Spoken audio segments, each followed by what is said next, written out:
बहुत पुराने जमाने की बात है। एक राजा था। उसके महल में एक बहुत सुंदर बाग था। बाग में तरह तरह के फूलों के पौधे और अनेक प्रकार के मीठे फलों के पेड़ थे। लेकिन इस बाग में सबसे आश्चर्यजनक चीज थी, एक सेब का पेड़ था जिसमें सोने के सेब लगते थे। राजा ने इस पेड़ की देखभाल का खास इंतजाम कर रखा था। जब इसके फल पकते थे तो चौकीदार रात दिन पेड़ का पहरा दिया करते थे ताकि कोई सोने का सेब चुराकर न ले जाए। लेकिन एक दिन की बात है कि बाग के माली ने जब सोने के सेबों को गिना तो उसमें से एक सेब गायब था। उसने दौड़कर राजा को खबर दी। राजा फौरन बाग में पहुंचा। उसे ये देखकर बड़ा आश्चर्य हुआ कि देखभाल का इतना पक्का इंतजाम होने पर भी एक सेब किसी ने चुरा लिया। उसने ऐलान किया कि कोई सोने के सेब को चुराने वाले चोर का पता देगा, उसे इनाम दिया जाएगा। सबसे बड़े राजकुमार ने राजा से कहा कि रात में वह पहरा देगा और चोर को पकड़ने की कोशिश करेगा। राजा ने उसको इसकी इजाजत दे दी। बड़ा राजकुमार रात में पहरा देने लगा, लेकिन 2 घंटे बाद ही उसे नींद आ गई और वह सो गया। सुबह उठकर जब उसने सेबों को गिना तो वह देखकर चकित रह गया कि रात भर में एक और सेब गायब हो गया था। इसके बाद दूसरी रात को मंझले राजकुमार ने पहरा देने का काम संभाला, उसे भी नींद आ गई और तीसरा सेब चोरी हो गया। राजा बहुत चिंतित था। दरबारियों की भी समझ में नहीं आ रहा था कि क्या किया जाए। सब लोग उदास बैठे थे कि इतने में सबसे छोटा राजकुमार आया और उसने कहा कि आज की रात मैं पहरा दूंगा और चोर को पकड़ूंगा। राजा इस राजकुमार से खुश नहीं रहता था। वह उसे मूर्ख भी मानता था।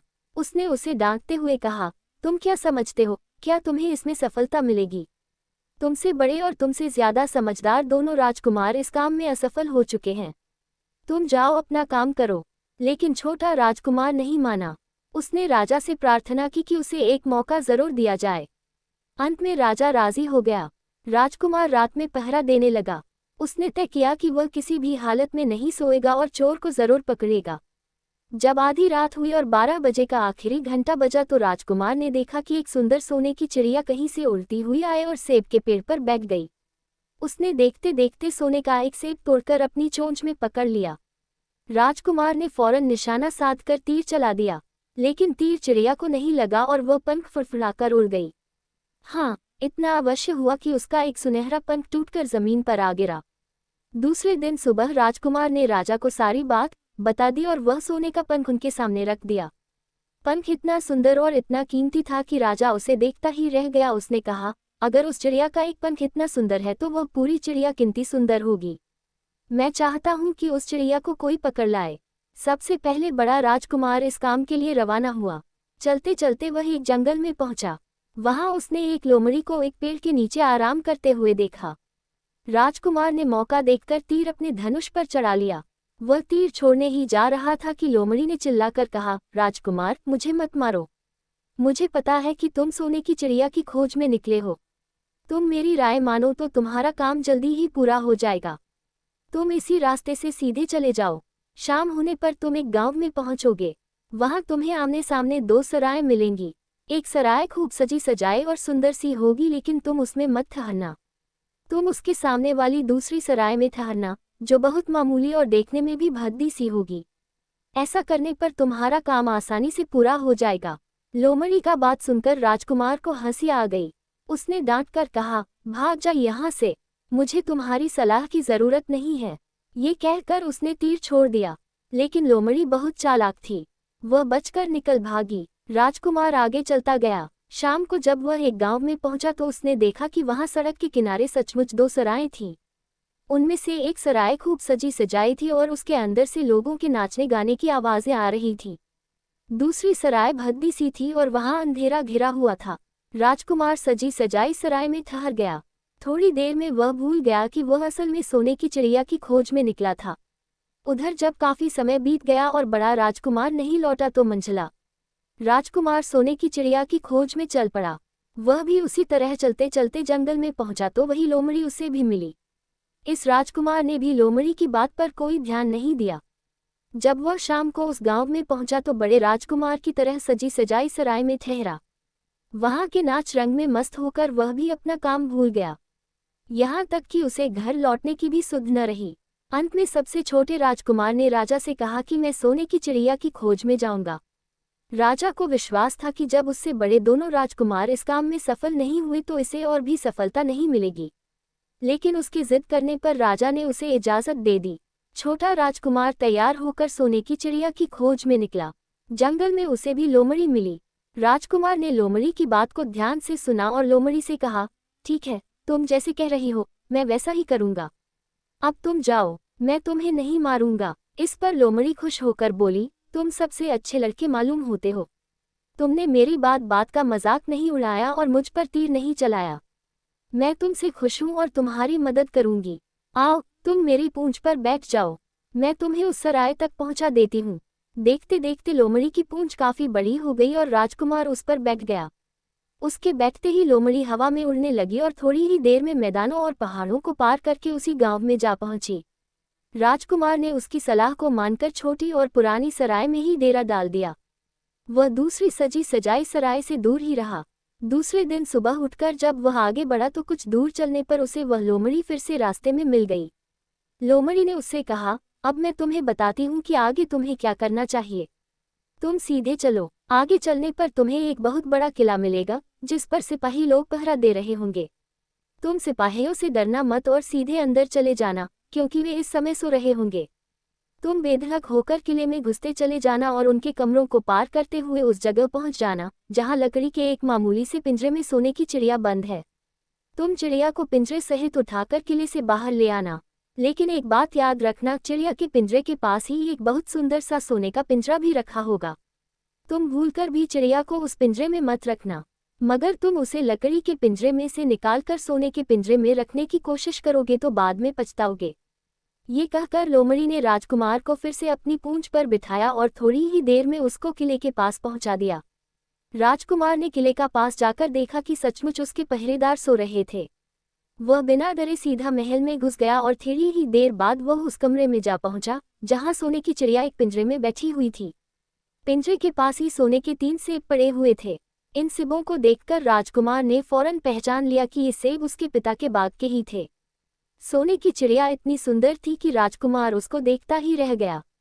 वह उसको उठाकर लाने ही वाला था कि उसकी नज़र पास ही पड़े एक सुंदर से पिंजरे पर पड़ी। वह पिंजरा बहुत सुंदर था और उसमें तरह तरह के कीमती पत्थर जड़े हुए थे। सोने की चिड़िया के लिए वही पिंजरा ठीक मालूम पड़ता था। राजकुमार लोमड़ी की बात को भूल गया और उसने सोने की चिड़िया को लकड़ी के पिंजरे से निकालकर सोने के पिंजरे में बंद कर दिया। लेकिन नए पिंजरे में आते ही चिड़िया ने खूब जोर जोर से शोर मचाना शुरू कर दिया। राजकुमार पिंजरे को उठाकर कमरे से बाहर भी नहीं निकल पाया था कि बहुत से सिपाही कमरे में घुस आए और उन्होंने राजकुमार को पकड़ लिया। अब राजकुमार को अपनी भूल का पता चला। उसे याद आया कि लोमड़ी ने उससे क्या कहा था, लेकिन अब क्या हो सकता था। सिपाही उसे खींचते हुए राजा के दरबार में ले गए। राजा के पूछने पर राजकुमार ने सारी बात कह सुनाई। राजा बोला, तुम मेरे महल में चोरी करने के लिए घुसे थे। मैं तुमको माफ नहीं कर सकता, तुम्हें फांसी की सजा दी जाएगी। लेकिन मैं तुम्हें एक मौका देता हूँ, अगर तुम मेरे लिए सोने का घोड़ा ला दो तो मैं न सिर्फ तुम्हें छोड़ दूंगा बल्कि सोने की चिड़िया भी तुमको दे दूंगा। राजकुमार को अपनी जान बचाने के लिए राजा की शर्त माननी पड़ी। अब वह सोने के घोड़े की तलाश में निकला। किले के बाहर जाने पर उसने देखा कि लोमड़ी का उसका इंतजार कर रही है। उसने लोमड़ी को सारी बातें बताईं। लोमड़ी ने निराश होते हुए कहा, मैं अब तुम्हारी कोई मदद नहीं करूंगी। तुमने मेरे कहने के अनुसार नहीं किया। मैंने जिस तरह से कहा था, अगर तुम उस तरह से काम करते तो इस मुसीबत में नहीं फंसते और सोने की चिड़िया तुम्हें मिल जाती। राजकुमार बोला, इस बार मुझे माफ कर दो, मुझसे गलती हो गई। मेरा काम तुम्हारी सहायता के बिना नहीं चलेगा। मुझे राजा ने सोने का घोड़ा लाने के लिए कहा है, वरना वह मुझे फांसी पर चढ़ा देगा। लोमड़ी ने कहा, खैर मैं तुम्हें माफ करती हूँ। अब तुम ऐसा करो कि मेरी पूंछ पर बैठकर सीधे चले चलो। कुछ दूर जाने पर तुम्हें एक दूसरा किला मिलेगा। उसी किले की घुड़साल में तुम्हें सोने का घोड़ा बंधा हुआ मिलेगा। महल के नौकर चाकर सब सो रहे होंगे।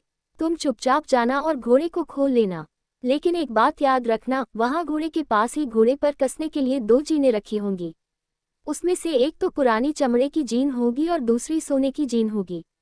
तुम सोने की जीन को छूना भी मत और उस घोड़े पर पुरानी चमड़े की जीन को कसकर सवार हो जाना और उसे दौड़ते हुए किले से बाहर चले आना। राजकुमार ने वादा किया कि वह ठीक ठीक वैसा ही करेगा। लोमड़ी ने उसको अपनी पूंछ पर बैठाया और कुछ ही देर में वह उसे ले किले के पास जा पहुंची। किले के पास पहुंचते ही लोमड़ी ने उसे नीचे उतारा और फिर वहां से चली गई।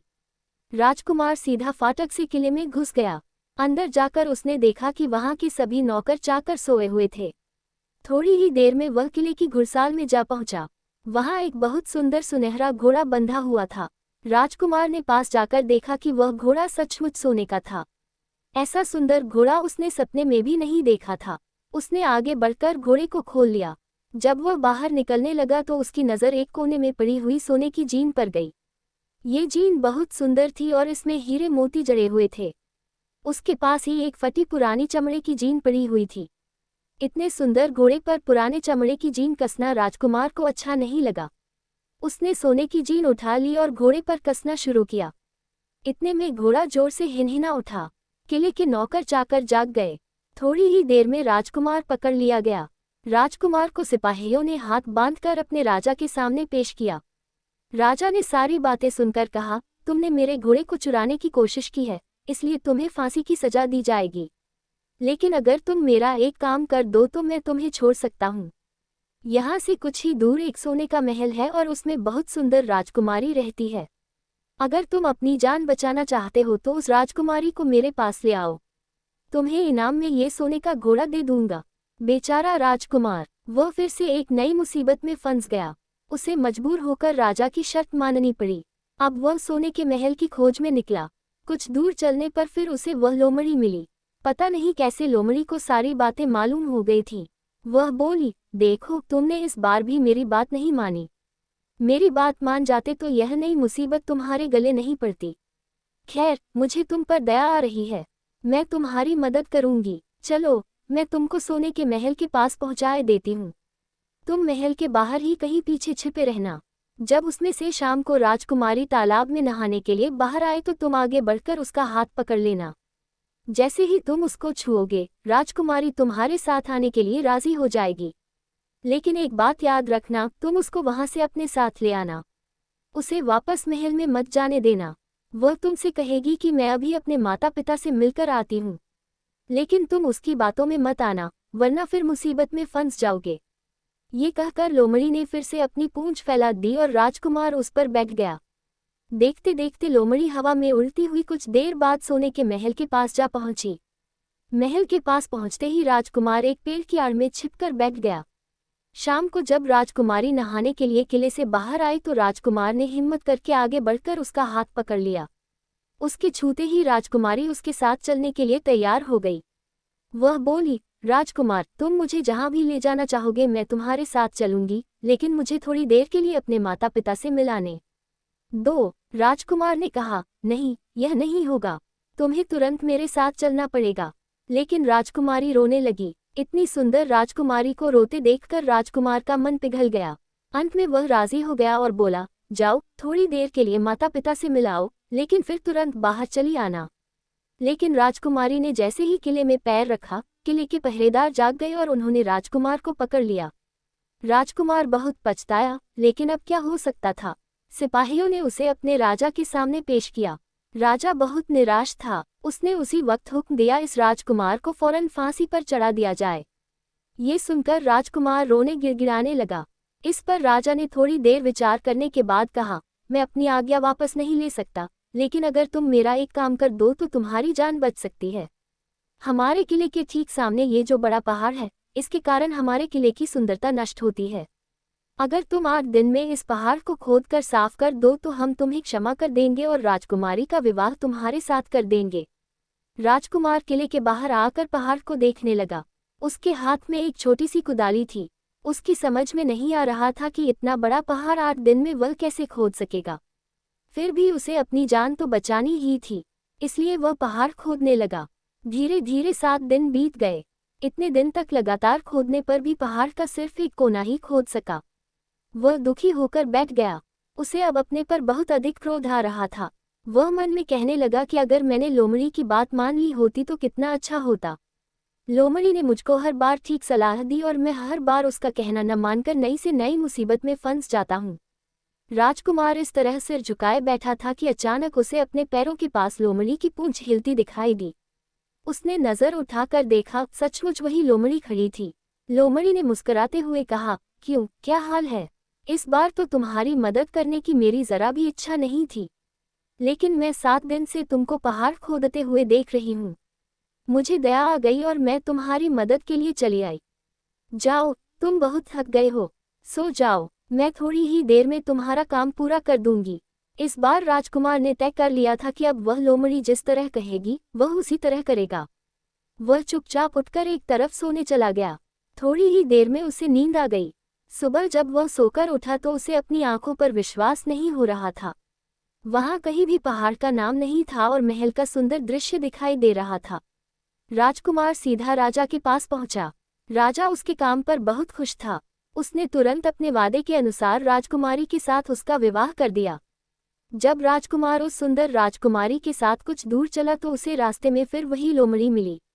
लोमड़ी बोली, बधाई हो राजकुमार। राजकुमारी के साथ तुम्हें देखकर मुझे बड़ी खुशी हो रही है, लेकिन अब तुम्हें सोने का घोड़ा और सोने की चिड़िया भी प्राप्त करनी चाहिए, क्योंकि वे दोनों चीजें तुम्हारे ही लायक हैं और तुम उन्हें आसानी से प्राप्त कर सकते हो। राजकुमार बोला, लेकिन भला मुझे सोने का घोड़ा और सोने की चिड़िया कैसे मिल सकती है? मैं तो इस राजकुमारी को भी उस राजा के लिए ले जा रहा हूँ। लोमड़ी ने कहा, नहीं, तुम ऐसा काम कभी मत करना। इस राजकुमारी के साथ तुम्हारा विवाह हुआ है और यह अब तुम्हारी ही है। अगर तुम मेरे कहने के अनुसार काम करो तो तुम्हें सोने का घोड़ा और सोने की चिड़िया भी मिल सकती है। तुम पहले इस राजकुमारी को लेकर सोने के घोड़े वाले राजा के पास जाओ। राजा खुश होकर तुमको सोने का घोड़ा दे देगा। तुम घोड़े पर सवार हो जाना और सवार होकर सबसे विदा लेना। राजकुमारी से तुम सबसे बाद में विदा लेना। जैसे ही तुम राजकुमारी के पास पहुंचो, तुम उसे हाथ से पकड़कर घोड़े के ऊपर खींच लेना और घोड़े को दौड़ा देना। सोने का घोड़ा इतना तेज दौड़ता है कि दुनिया का तेज से तेज घोड़ा भी उसकी बराबरी नहीं कर सकता। जाओ, तुम पहले इतना काम पूरा करो, इसके बाद आगे का काम मैं तुम्हें बाद में बताऊंगी। मैं तुम्हें वहां रास्ते में मिलूंगी। राजकुमार ने ठीक वैसा ही किया जैसा लोमड़ी ने उससे कहा था। जब सोने के घोड़े वाले राजा ने खुश होकर उसे इनाम में सोने का घोड़ा दिया तो राजकुमार उस पर सवार हो गया और उससे विदा लेने लगा। अंत में वह राजकुमारी को उठाकर घोड़े को तेजी से दौड़ाता हुआ किले से बहुत दूर निकल आया। रास्ते में एक पेड़ के नीचे लोमड़ी उसका इंतजार कर रही थी।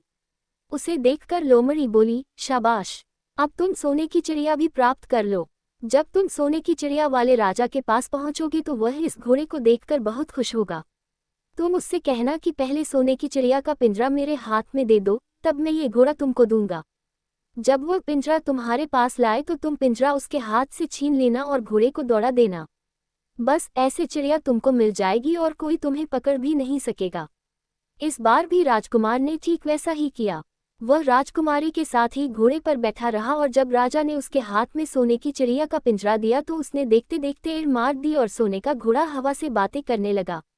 कुछ दूर चलने पर लोमड़ी उसे मिली। राजकुमार ने उससे कहा, तुमने मेरी बड़ी मदद की है। तुम्हारी वजह से मुझे न सिर्फ सोने की चिड़िया मिली, बल्कि सोने का घोड़ा और इतनी सुंदर राजकुमारी भी मिल गई। बताओ, मैं तुमको क्या इनाम दूं? मैं तुमको कुछ न कुछ जरूर देना चाहता हूँ। लोमड़ी ने कहा, अगर तुम खुश हो तो मेरा एक काम कर दो। तुम एक तीर चलाकर मुझे मार दो। इस समय तुम यही सबसे बड़ा काम मेरे लिए कर सकते हो। राजकुमार ने कहा, भला ये कैसे हो सकता है? तुमने मेरी इतनी मदद की और मैं बदले में तुम्हें मार दूं?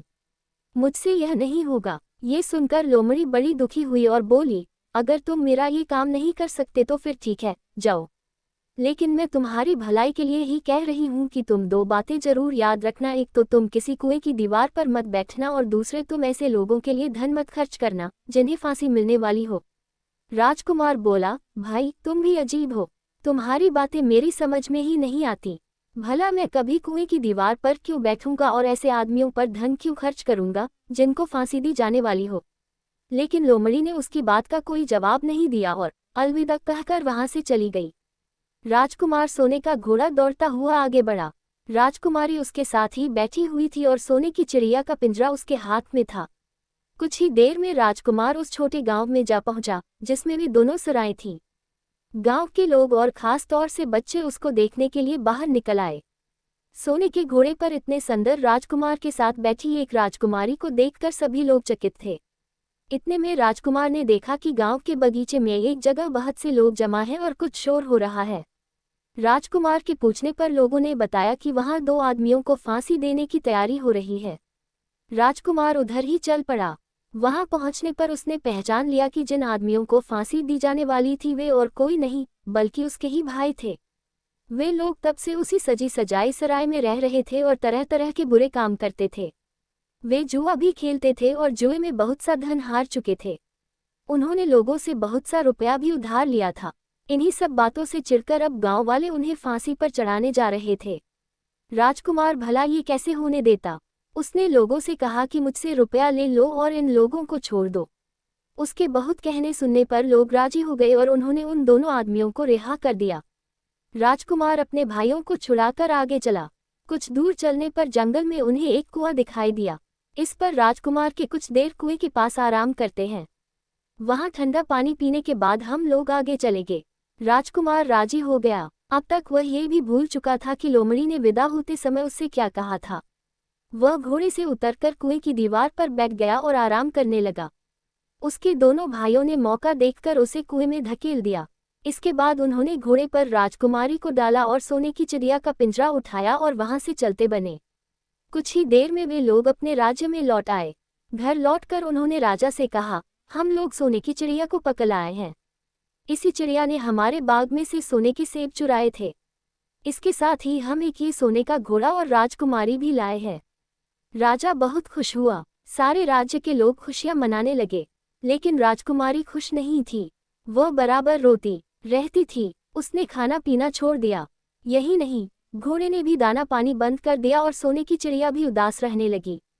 राजा ने बहुत कोशिश की लेकिन न तो वह राजकुमारी खुश हुई और न सोने के घोड़े और सोने की चिड़िया ने दाना खाना शुरू किया। उधर छोटा राजकुमार कुएं में गिर गया था लेकिन वह मरा नहीं। कुआं बहुत गहरा था लेकिन उसमें पानी बहुत थोड़ा था। वह कुएं में बैठा बैठा अपने भाग्य को कोसता रहा। अब उसे फिर उसी लोमड़ी की याद आई और वह पछताने लगा कि अगर मैंने उसका कहना मान लिया होता तो मैं मुसीबत में न फंसता।